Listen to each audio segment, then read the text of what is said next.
दशकों से भारत वामपंथी उग्रवाद का दंश झेल रहा था। उग्रवादियों द्वारा देश के विभिन्न हिस्सों में शांति भंग करने की कोशिश जारी थी। नक्सलवाद के हर फॉर्म को हमने पराजित करना पड़ेगा।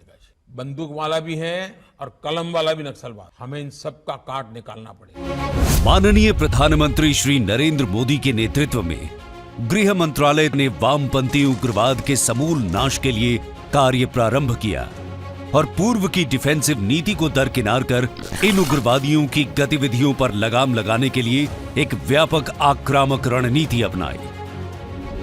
इस नीति के तहत सुरक्षा बलों ने नए नए इनोवेटिव तरीकों से नक्सलियों को घेरा और एकजुट अभियान चलाया, जिसमें सुनियोजित सैन्य अभियान, खुफिया जानकारी, उग्रवादियों की फंडिंग पर निगरानी, सीमा नियंत्रण, जन जागरूकता, मजबूत कानूनी उपाय और सामुदायिक सहभागिता शामिल है।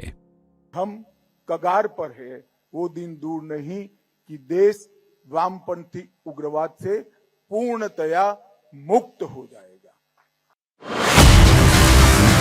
नक्सली उग्रवादियों की फंडिंग पर निगरानी से उनकी सक्रियता को कमजोर करने के लिए विभिन्न स्तरों पर कानून प्रवर्तन एजेंसियां मिलकर एक संयुक्त मोर्चा बनाकर महत्वपूर्ण जानकारियां साझा कर रही हैं। इसके साथ ही नक्सली फंडिंग चैनलों को रोकने के प्रयास में समन्वय के लिए प्रवर्तन एजेंसियों, वित्तीय संस्थानों और अंतर्राष्ट्रीय भागीदारों के साथ मिलकर काम किया जा रहा है।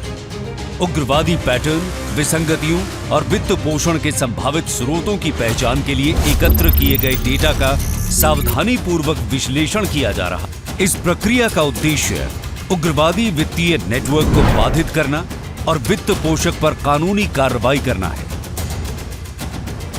केंद्र ने प्रभावित राज्यों के सरकारों के साथ समन्वय में सुधार करने के लिए कई सफल पहल की है।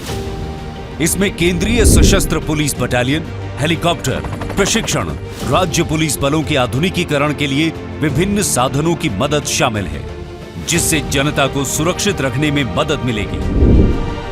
SRE योजना के अंतर्गत पिछले 4 वर्षों में वामपंथी उग्रवाद प्रभावित राज्यों को 1285 करोड़ रुपए जारी किए गए और केंद्र सरकार ने पिछले 9 वर्षों में SRE योजना के तहत धन के रिलीज में लगभग 124% की वृद्धि की। साथ ही केंद्रीय एजेंसियों को 4 वर्षों में 73 करोड़ कैंप इंफ्रास्ट्रक्चर के लिए और 6 अस्पतालों के उन्नयन के लिए 12 करोड़ 6 लाख की सहायता मिली है। उग्रवाद से जुड़े अपराध कानूनों को मजबूत किया गया।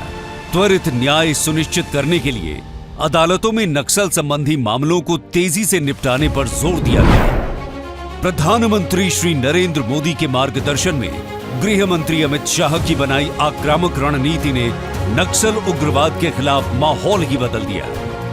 काठमांडू से तिरुपति तक रेड कॉरिडोर बनाने की बात करने वाले वामपंथी उग्रवाद अब कुछ ही जिलों तक सिमट कर रह गए हैं। ये एक ईमानदारी से क्रियान्वित आक्रामक रणनीति की शक्ति का प्रमाण है कि हिंसा को समाप्त कर स्थायी शांति स्थापित करने के सपने को साकार किया जा रहा है।